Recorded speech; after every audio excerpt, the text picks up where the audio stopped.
Hey everybody, Hi. how you doing? Hope you're all doing well. This is Bob, And Jenna. and long time ago, we promised people who donated to us a private podcast, Yes. and we never fulfilled on that promise until now. Because we're slackers. No, it isn't that we're slackers. It's that we're busy people. We're busy. Yeah. Running a vegan media empire is a lot of work. It is. No, it's not that we are slackers. It's that every time we thought about doing it, we didn't.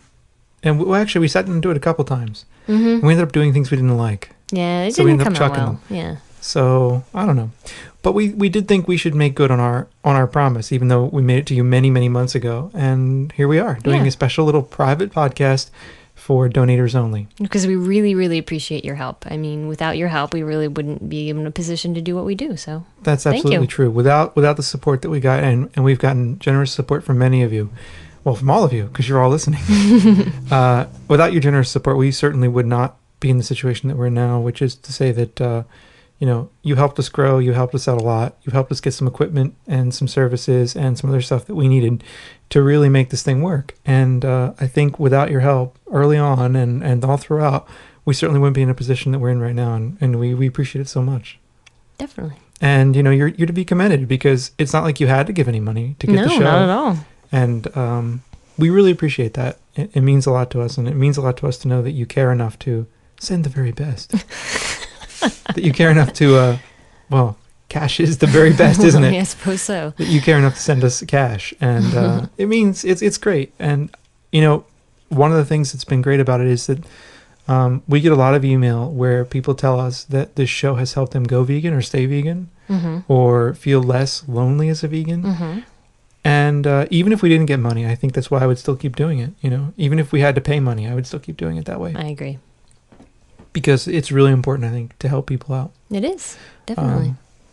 So Yeah. Well, anyway, we thought what we would do is, originally we promised we would send you these in the mail, but then I realized that probably wouldn't work really well, because, we're slackers. Let me tell you what we're going to do. You already know what's going to happen. You've gotten an email about this already, so you'll know that you're getting this. We will get buttons out to all of you too, which we did Mhm. promise. So okay. what? Cool. Yeah. All right. We are going to. Yes, I know. Okay. I know. So what? Nothing. You want peace? No. All right. I didn't think so. So on this podcast, since it's kind of like for a smaller audience, we thought we'd talk about things that we may not normally talk about on the air. Yep. Like what, Jenna? No, it's just like funny stories or more about us.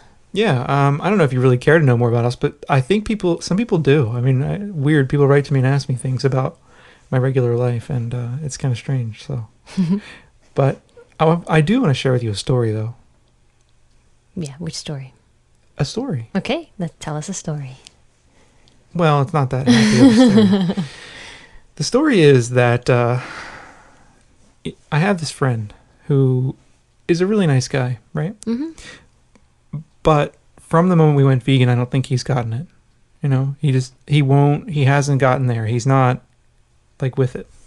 Not at all. He's a vegetarian though. Mm-hmm. And I didn't think he would be not cool with it. His wife's really cool with it.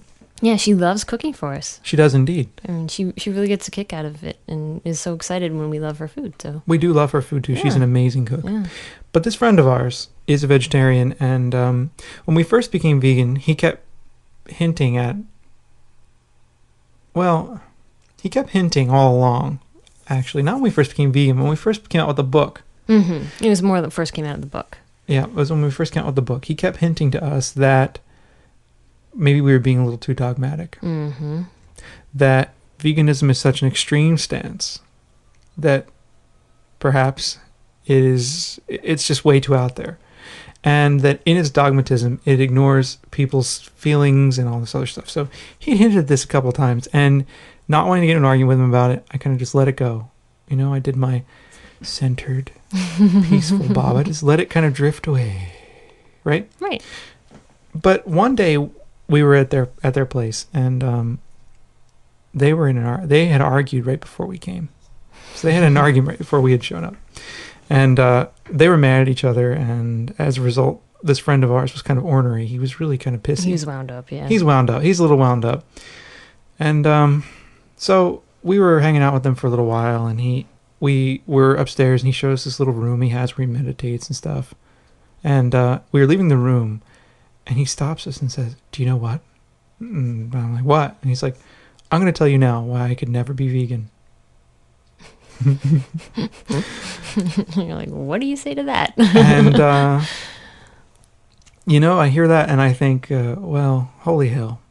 So I say to him, "Look, man, if you want to tell me, that's fine, but you got to be sure you want to go here, because if you go here, I'm going to bring out the big guns."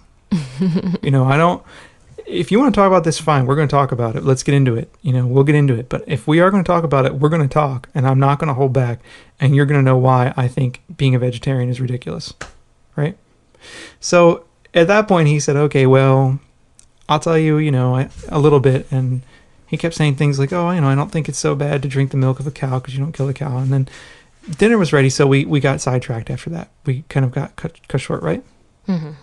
So we ate dinner, and then after dinner, I was in the kitchen helping him prepare some tea, and he started in again about the veganism, and he basically said to me that he felt like it was too dogmatic, right? That it established these rigid boundaries for our diet, Mm-hmm. B, that it was going too far, and C, that eating the milk and eggs of an animal doesn't kill the animal.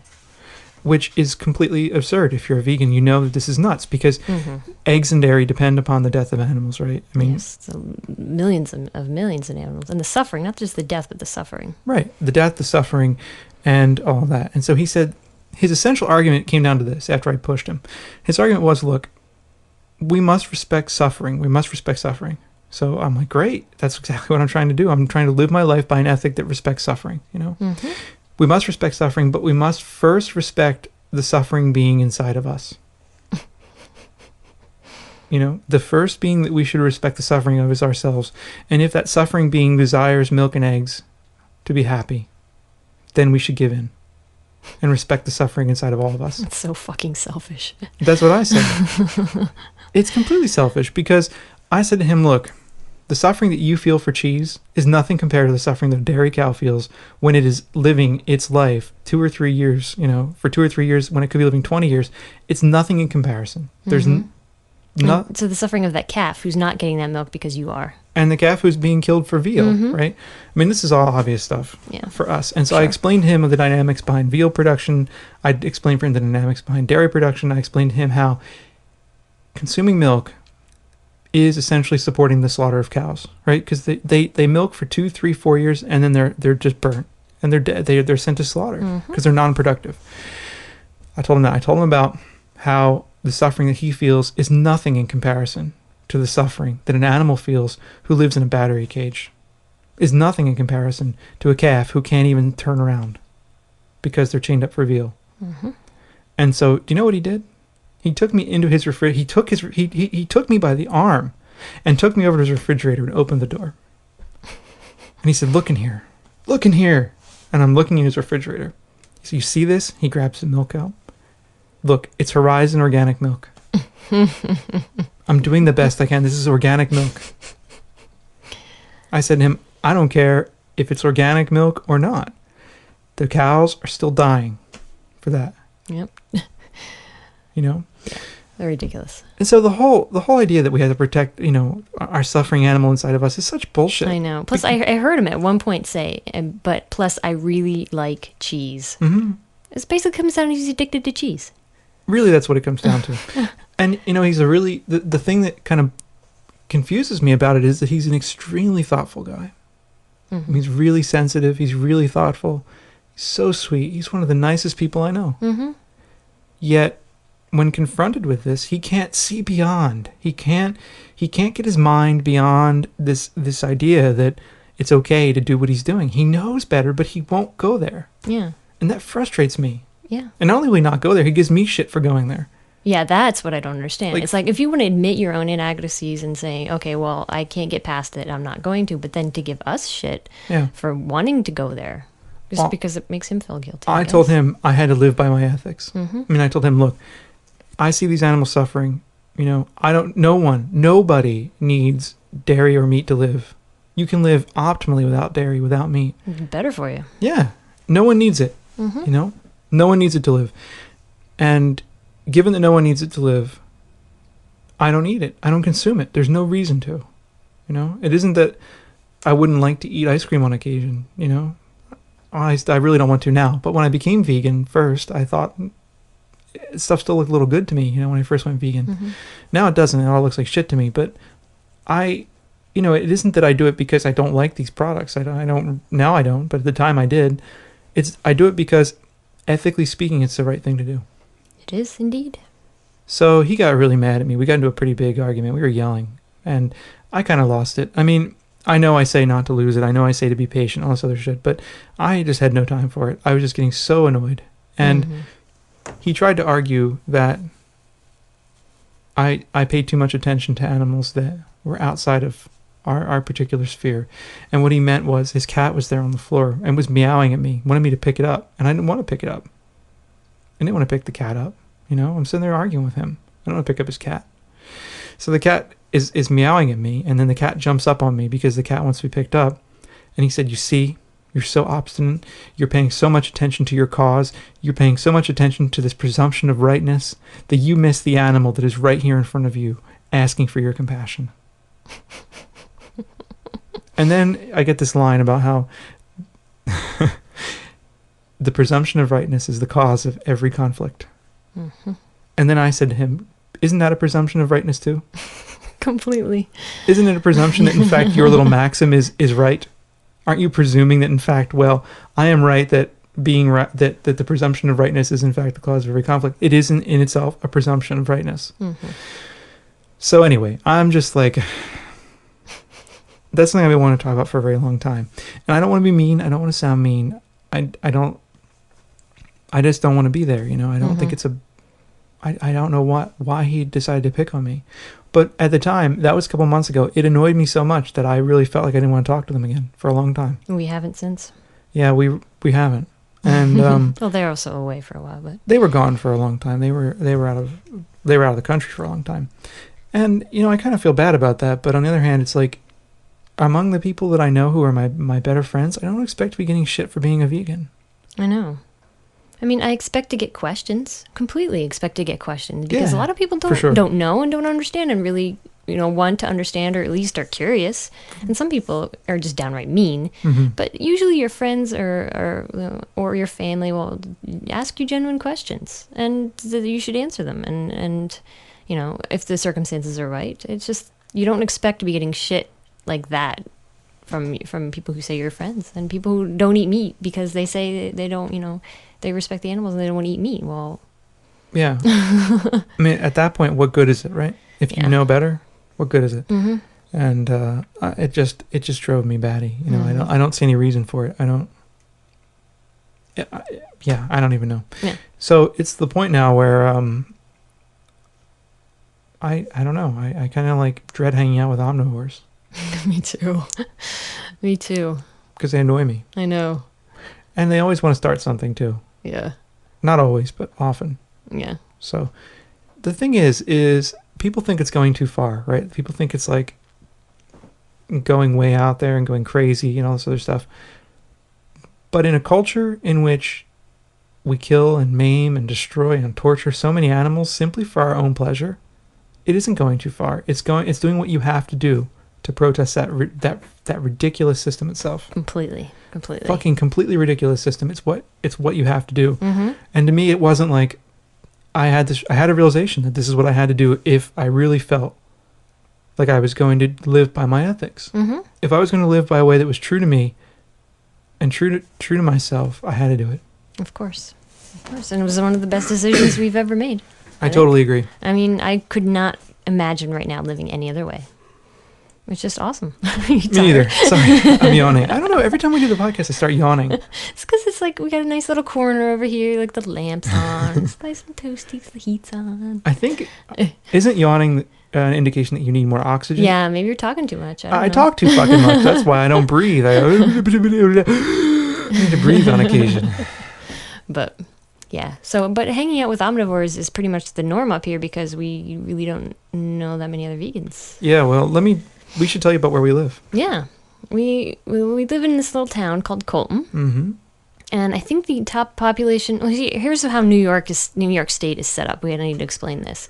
New York State has towns, but that includes what I think in other states would be townships. Yeah. So it's usually like a town, and then a lot of times there will be something, the center. So, for example, when we lived in Ithaca, we lived in the city of Ithaca, mm-hmm. and then there was the town of Ithaca, which is actually the township. Right. So there's like a city center and then town. So we live in Colton, and it's not even big enough. There's like different gradations. Most of the smaller ones are called villages. Yep. We're not even too small to be a village. We're a hamlet. We're a hamlet. So we live in the hamlet, and the entire township has about, 1,200 people? I think the whole town has 1,200 people. Yeah. I think in the immediate area, it's more like a couple hundred. I think there's 300 or 400 right where we live. Where we live in the hamlet. Yeah. The township itself is really quite big. It goes into the Adirondacks. Yeah, it's huge. A lot of it is just forest. Mm-hmm. Really. I mean, a significant proportion of it is just forest. Yep. So, which is cool. I mean, we don't go down to the Adirondacks very often, but to me, it's nice to know that there is this extremely wild place close by. And this end of the Adirondacks, we live in the northern end of it. We're about 15 miles as the bird flies from Canada, more or less. And at this end of the Adirondacks is the underpopulated, underdeveloped end. It's the wildest end of the Adirondacks. Yep. And there are old-growth forests here. There are incredible natural beauty here. Mm-hmm. So. I mean, a block from our house, there's the start of a trail that's 3 miles through the woods. Mm-hmm. And it's just really cool because we can walk the dog there all the time. In fact, in the summer, we take them there all the time. And if we get enough snow in the winter, we go snowshoeing, which has not happened this winter yet. Not yet, but I think it will. Yeah.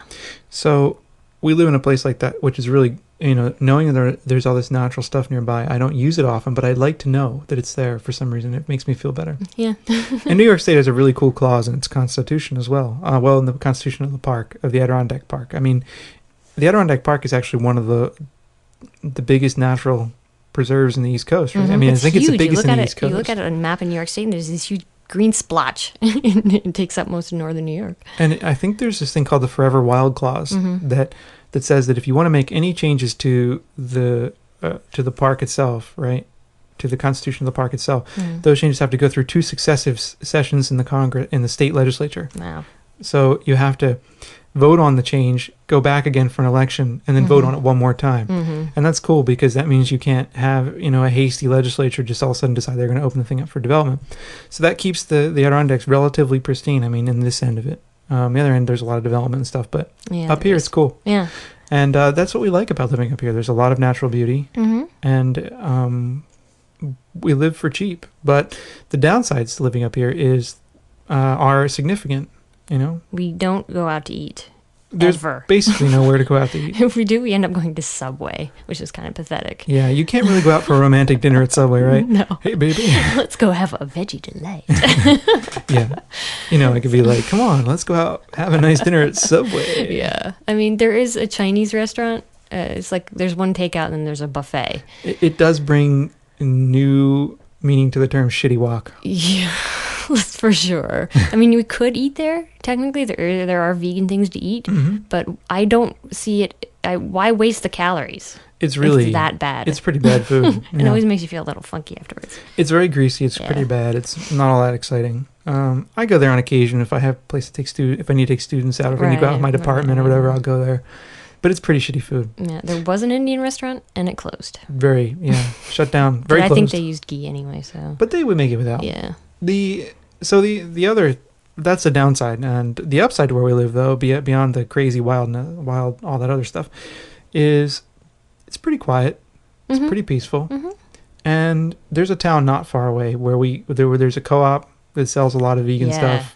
We are incredibly lucky. There's a health food store in town, in another town about 10 miles away near where we work, and so we're lucky in that regard. Yeah, and for being as rural as we are, so we drive 10 miles and go to a co-op and an Asian grocery. Which we have an Asian grocery, amazing. Yeah. Thanks to, luckily, a lot of the small towns around here have colleges, so there's 2 towns with colleges, so we have it. We have it better than most. Yeah. Than most rural folk. But yeah, but it's funny because a lot of people like come to our town and they look around. We don't have any grocery stores. They're like, where do you go shopping? Well, we gotta drive 10 miles. We've got a general store. We have a general store. We actually have a general store, and it looks like a general store. Like you go in, and it's a general store. Mm-hmm. Like you can buy hip waders if you're a fisher person, which I will never be, but you can buy that kind of stuff. I think you can buy ammo there. Mm-hmm. You can buy bait. Yeah. But you can buy all kinds of non-vegan stuff there. Oh yeah. And they have deli stuff and canned goods and things like that. So, but yeah, that's where we live, and we both work. We probably said this before, but we both work as university professors. Mm-hmm. So that's an interesting job. Mm-hmm. That's kind of a polite way to put it. Yeah. No, I mean, when it comes down to the day-to-day stuff, I do like my job a lot. You do? Yeah. I do too. It's just the whole extraneous bullshit that you have to deal with. In any job, really. I mean, no job's perfect. No job is going to be perfect. But I have something of a sketchy reputation at work. You do. People don't like me at work. They really don't like me. I mean, I have a couple friends at work who can tolerate me, but excuse me. Oh, more lung earth balance. Sorry about that. We don't have a cough button. We're not that sophisticated. We could be, though, eventually. Anyway, work. Oh yeah, right. So people at work, I'm kind of an odd figure at work. Here's the weird thing. If you get to know me in person, I'm actually not like evil and horrible. I'm a pretty nice guy. You are. Generally speaking, I'm not a real douchebag.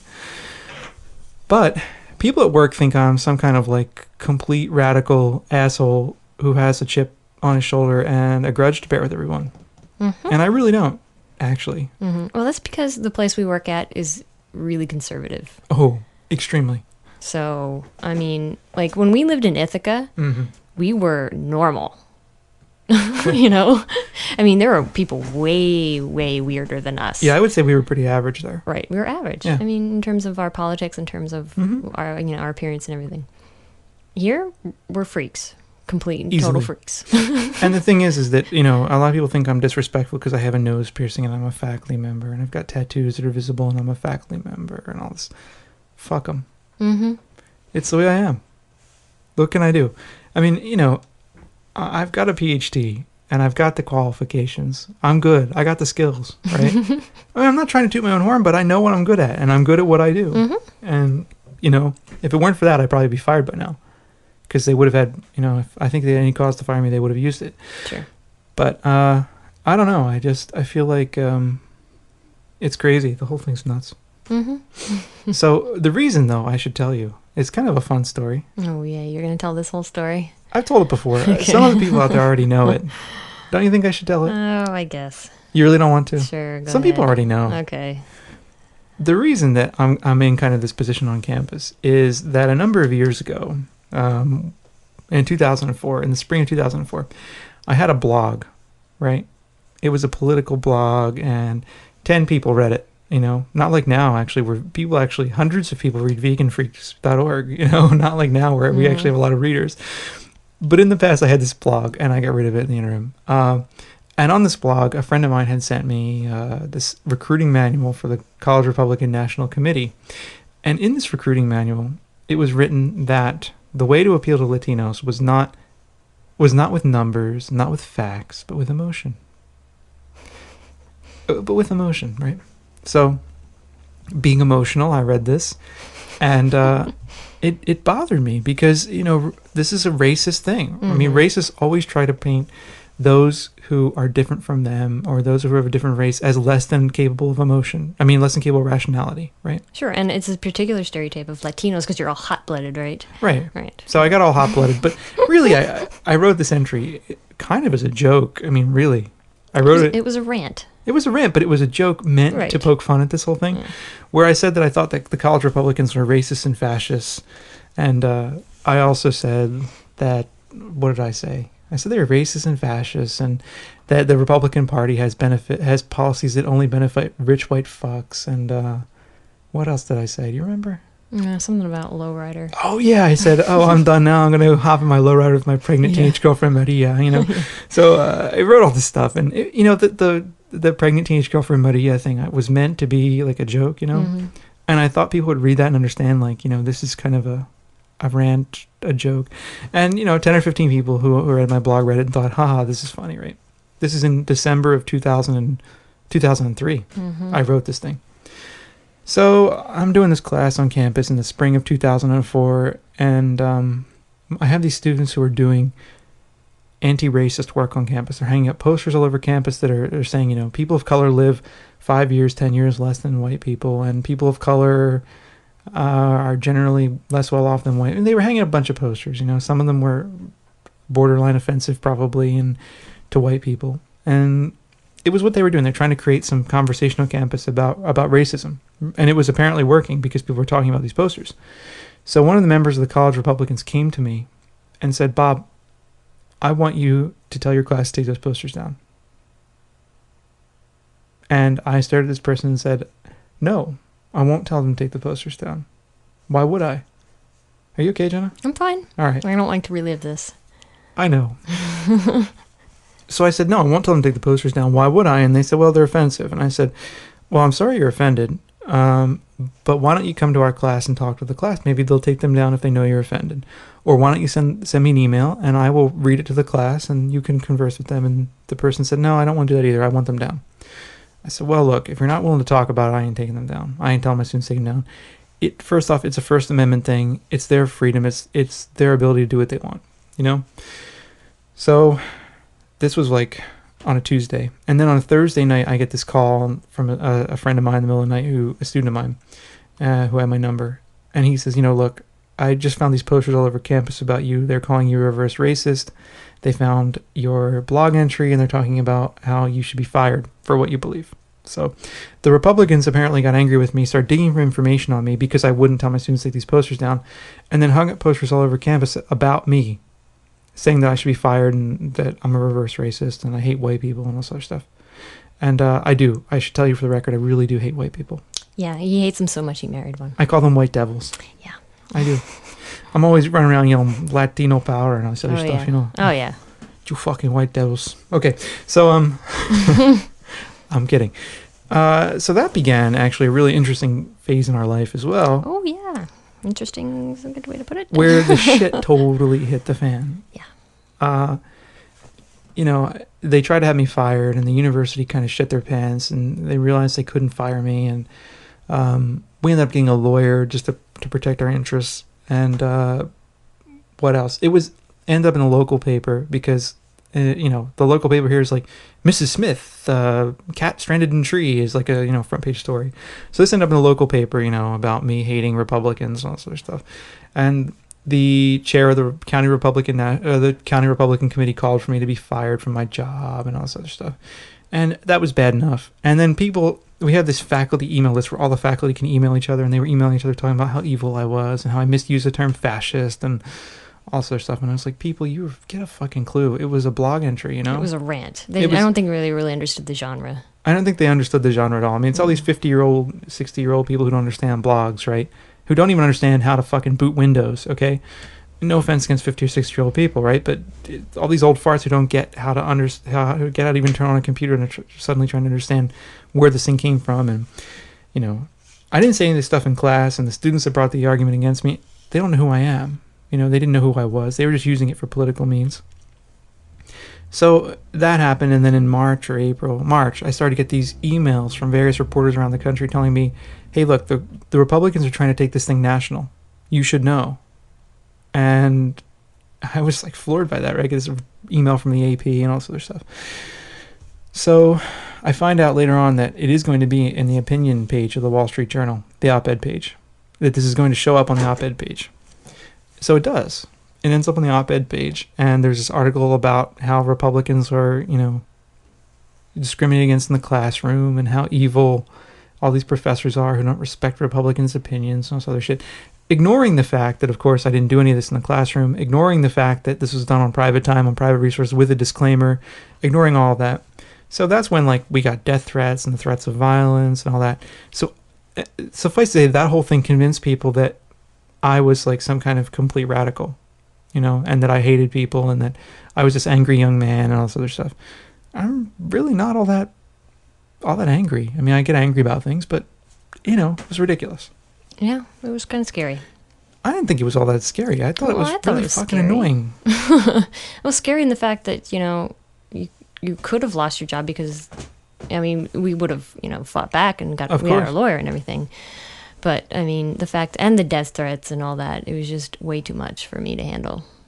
And they were targeting me because they put posters, all around your building, and they put them only in one place, and my building on my door. That's true, they did. So they were, it was like, I don't know. I mean, in the months that this happened, I lost 5 pounds because I wasn't eating, because I was so stressed out. That's not true. It was true. I gained it all back. Of course, but it was quite stressful. And the other thing is that I was pretty obstinate, I refused to back down. I refused to step away from what I said. I refused to apologize because I said to them, look, this is private speech on private time.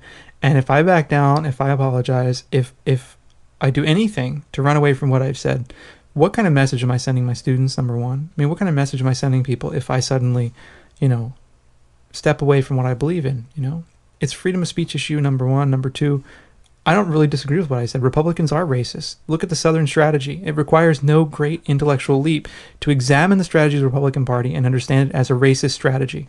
It has been since the days of Nixon. And, there's ample historical evidence to support this. So I refused to step away from what I said, and that annoyed people even more because they thought I should be repentant about what I said. And it annoyed them that I use fuck a lot. Yeah.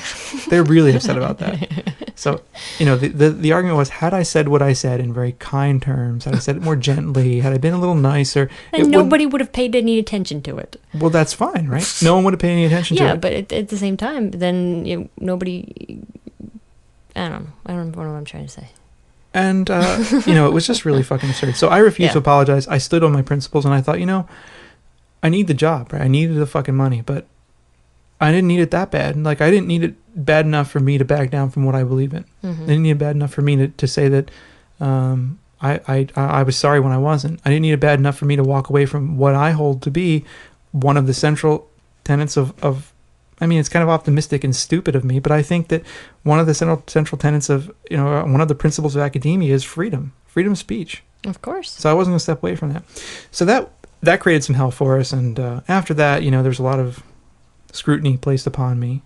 I was called a communist in public by members of the faculty. They argued that I was a revolutionary, all this other stuff. So it was kind of crazy. It was a very crazy time, and it was very stressful.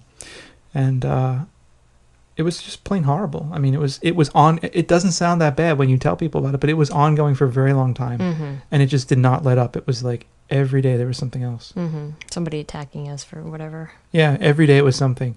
And, people I was working with were writing these things about people I was working with in the same buildings next door to me and things like that, were writing these rather awful things about me, mm-hmm. on our faculty list. And I would go in and confront them.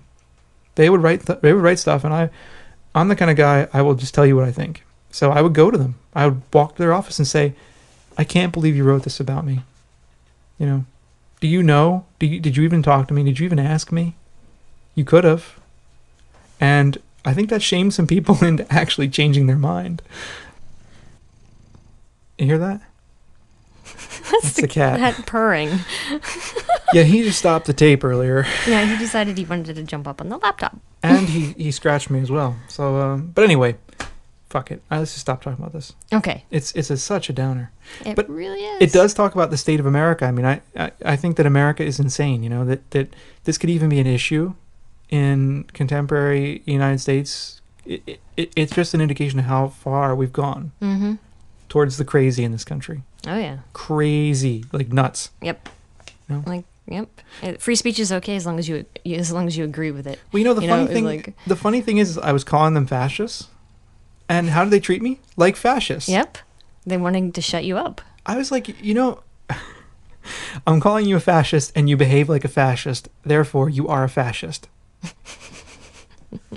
Anyway, enough about that. So that's why I'm hated at the university. A lot of people hate me, but the students like me. I'm not hated by many students. And students that have you know that you're fair.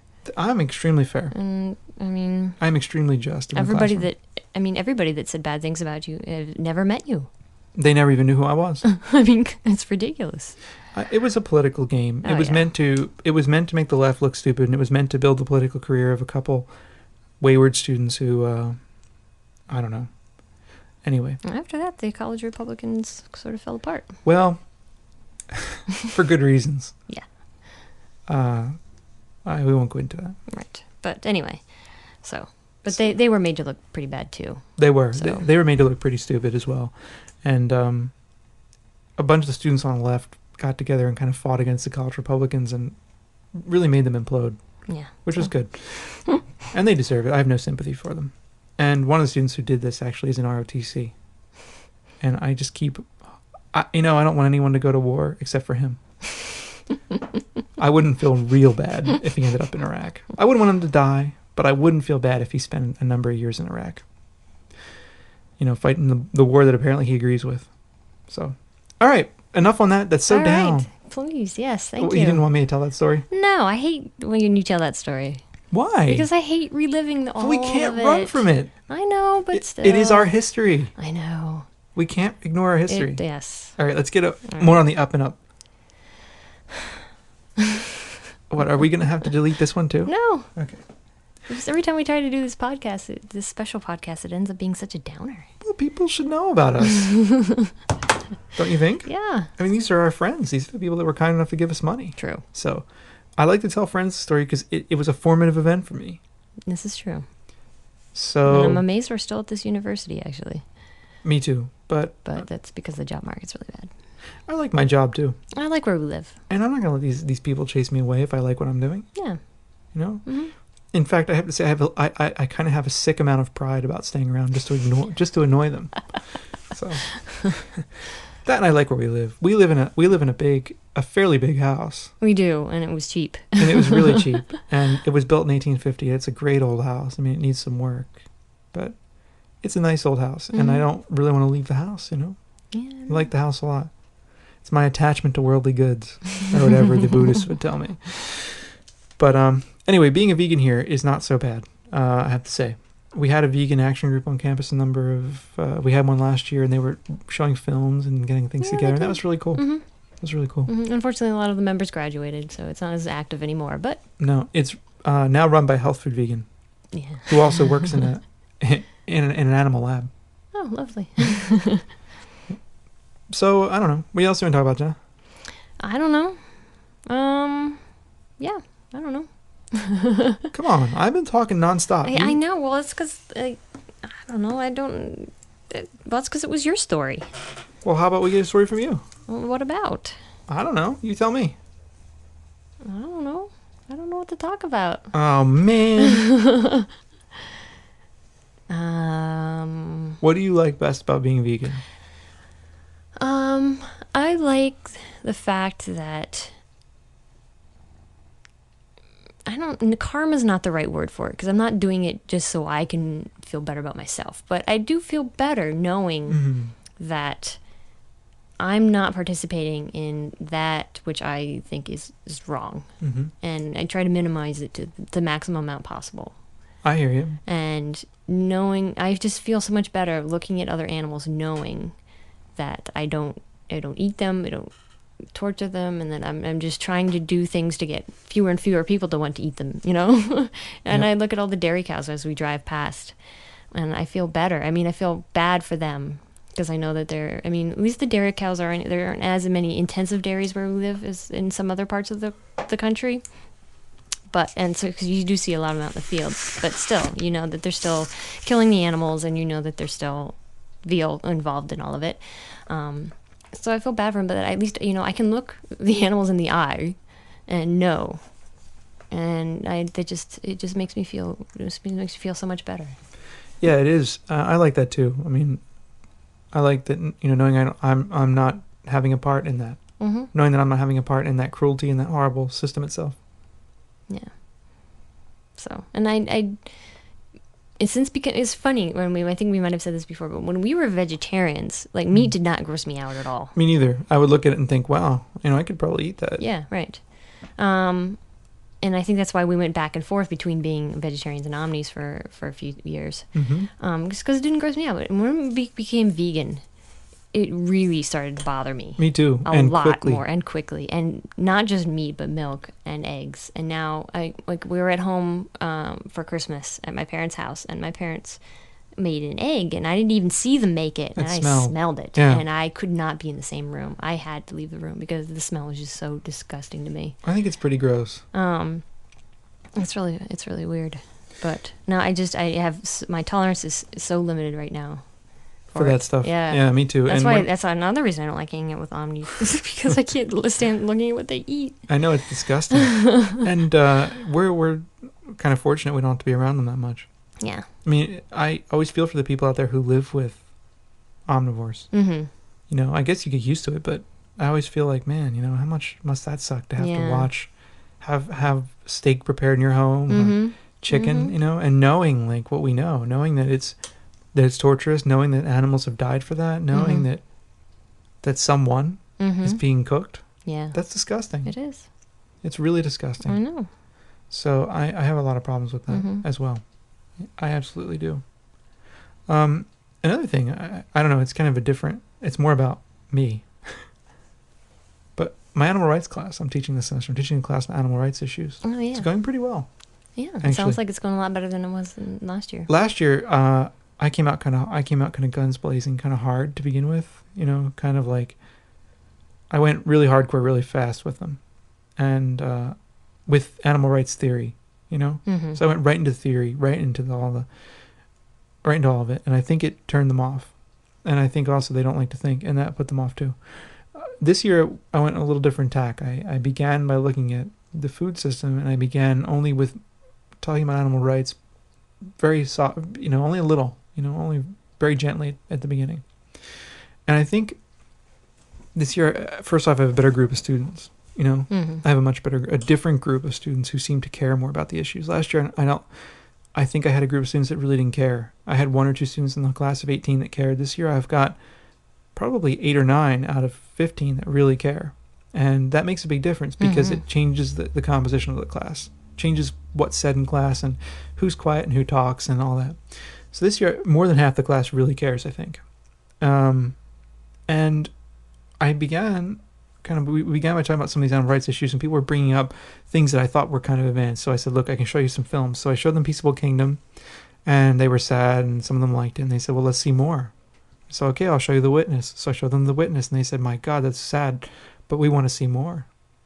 And I said, look, all I got left are basically, like the nuclear weapons of the films, and that's essentially Earthlings, And I said, this is a tough movie to watch. I don't think I want to watch it again. But if you want to watch it, I'll show it to you. So, the cat's doing crazy stuff here. He's quite happy. He's rolling around. We're really on his table. This is his table. I mean, yes. Let's be realistic. So anyway, I said, fine, you want to see it? And they said, we want to know the truth behind all of this. And this is amazing to me, like students who want to know the truth, right? So, I showed them Earthlings. They took the red pill. And that's the way Glitterous put it in an email to me, who's on our forums. Yeah. So they did it, and they watched it, and they were stunned, Yep.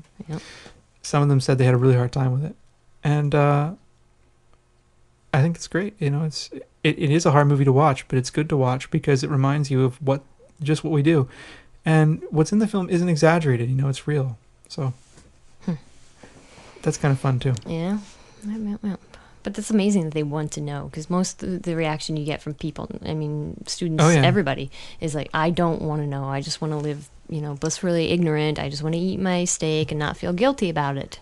So they don't want to know. But it's amazing that they want to know and make the decision for themselves. I agree. Most people don't want to know. They prefer not to know. What I have a hard time with, though, is you watch a film like Earthlings, and then you go and still keep doing what you do. How do people do that? I don't know. I don't get it. How does that happen? I would think that film would turn you off for at least a little while. I would think. I don't know.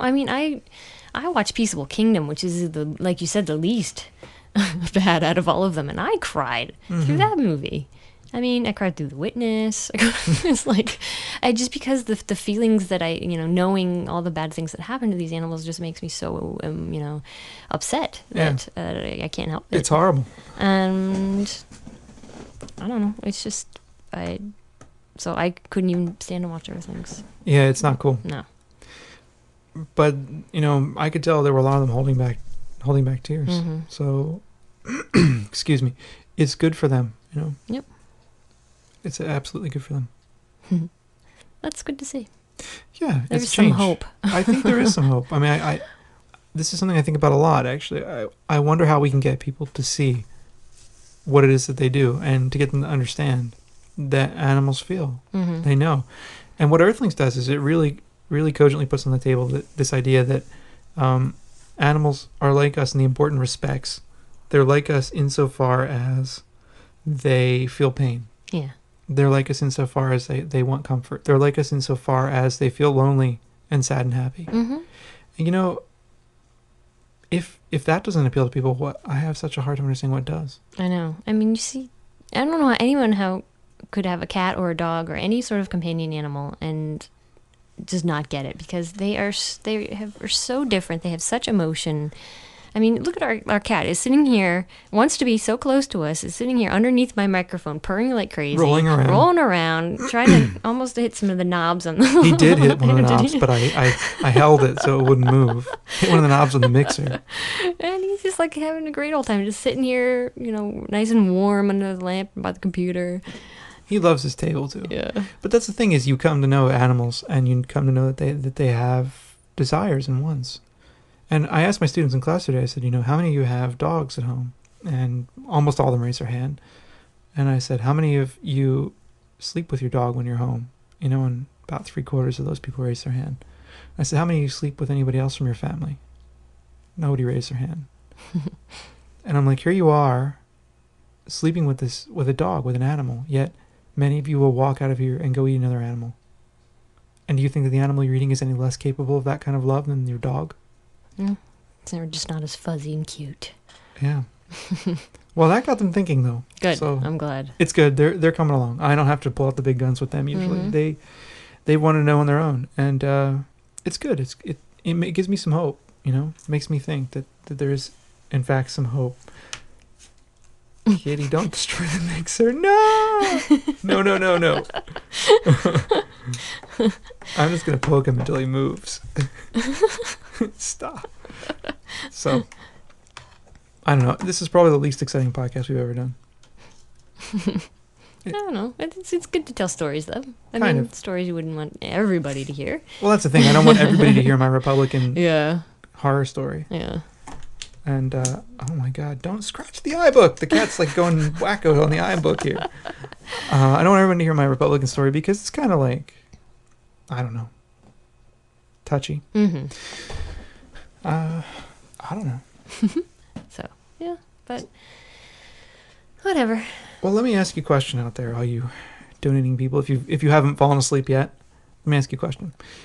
We're contemplating an idea, kicking an idea around. And I'm wondering what you think of the idea. The idea is that rather than having flat out donations like you've been generous enough to give, we would have something like a $4 a month subscription that people could pay $4 a month, and it would be recurring. It would just, PayPal would automatically deduct it from your account. Or you could pay a year in advance or 6 months in advance. Of course, we would grandfather in all of you who have already paid, right? You'd already be prorated or whatever into the whole system. So even if you've paid like years, well, not years ago, we've been going for years, but you paid months ago, we would just automatically say, okay, you've paid X number of months at that point, right?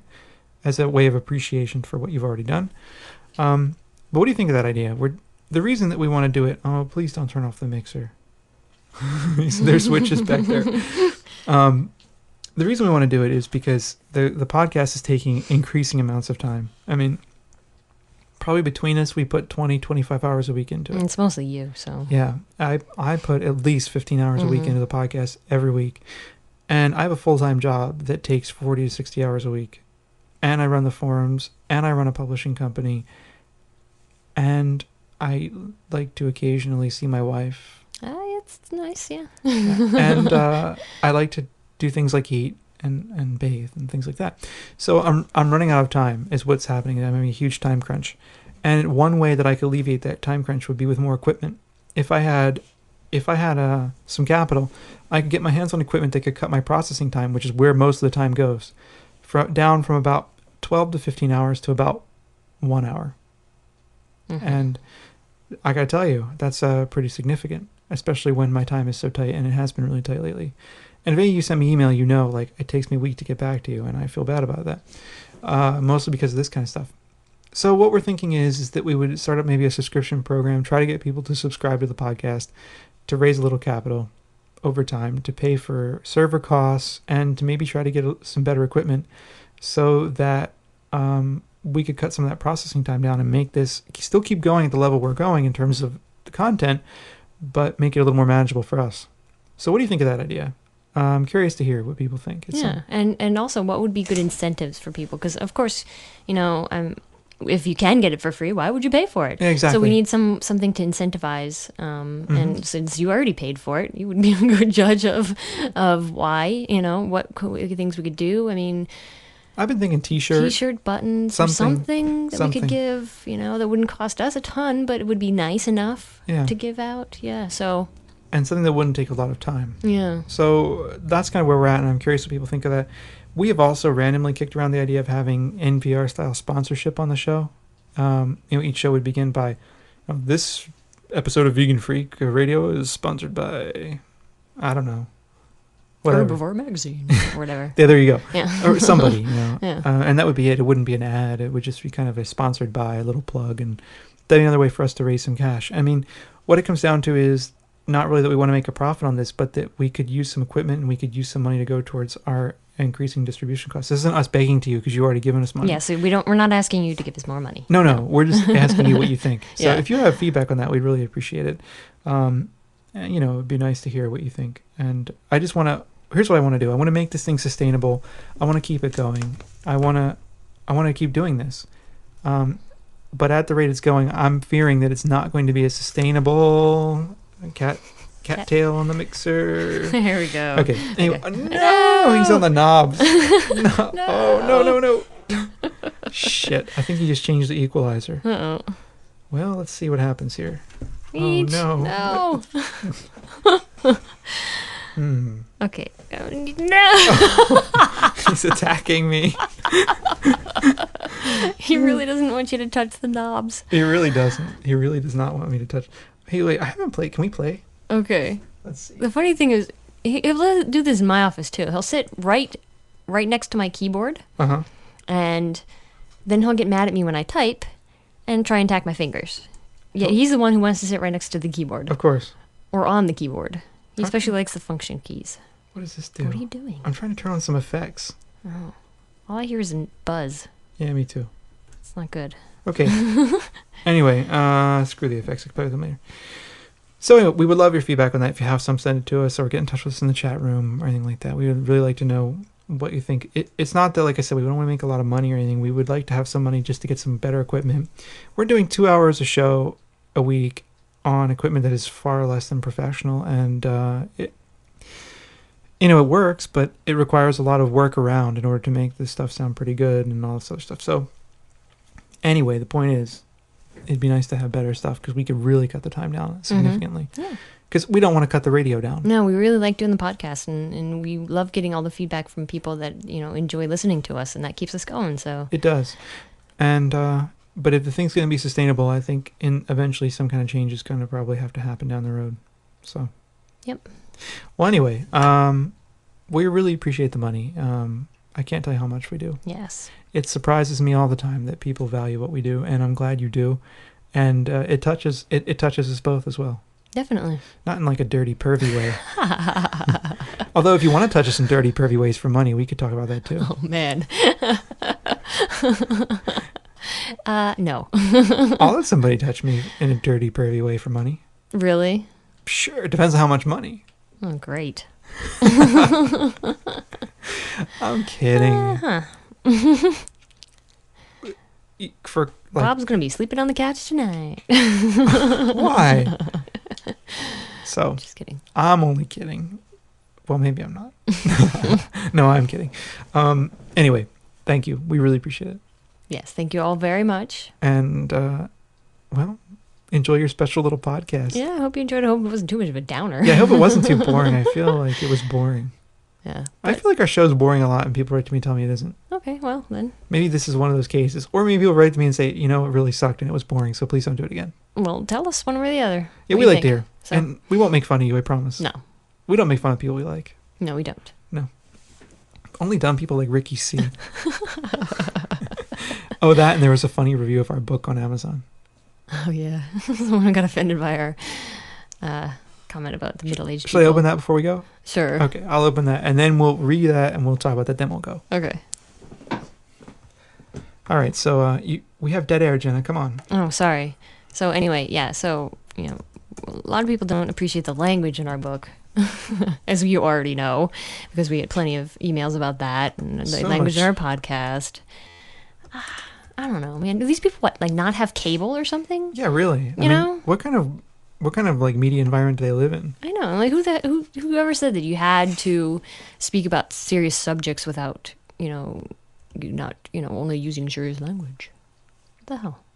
Doesn't make sense to me. I like this. This review's great. This is one of my favorites, actually. Somewhat annoying. This reviewer is S. Lee at North Dakota, USA. North Dakota. Famously friendly to vegans. Oh, yeah. Okay. I tried to remain in the spirit of the book, hip, cool, a bit off the cuff, but the author started to become like the guest who thinks she or he is very, very clever and never shuts up. That'd be me. Yeah, I'm like that. I am actually no, I'm really not like that in person. Maybe I am on the radio.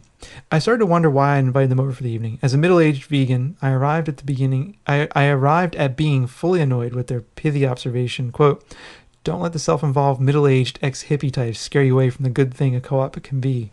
Really, some respect for your predecessors, please. I recommend as a better choice for an overview book on veganism, The Vegan Sourcebook by Joanne Stepaniak. Well, at least if you are middle-aged." Grumpy old lady. I read that review yesterday. I was laughing my ass off. It's hilarious. I know. So I thought that was really good. We had some nice reviews on Amazon, though. A lot of nice ones. Yeah. And we really appreciate those. But I thought that one was kind of funny because it kind of proves us right. Mm-hmm. It's like, self-involved middle-aged ex-hippie talking about herself. Anyway. You can't take a joke. It really is just a joke. Yeah. I mean, hippies hate jokes, though. Oh, they do. Anyway. About them. Mm-hmm. Mm-hmm. Yeah. I like the bumper sticker that says, "I killed Jerry Garcia." That's the best. The best ever. Okay. We're done. Okay. No more. That's it. And thank you all. And Yes. catch our regular radio show. We'll have one on this week. Yep, we will. We're having a good one this week coming up. Yeah, it'll be heavy, but it'll be good. It'll be heavy but good. So hang in there. And thank you again for everything. Yep. Thanks. Bye.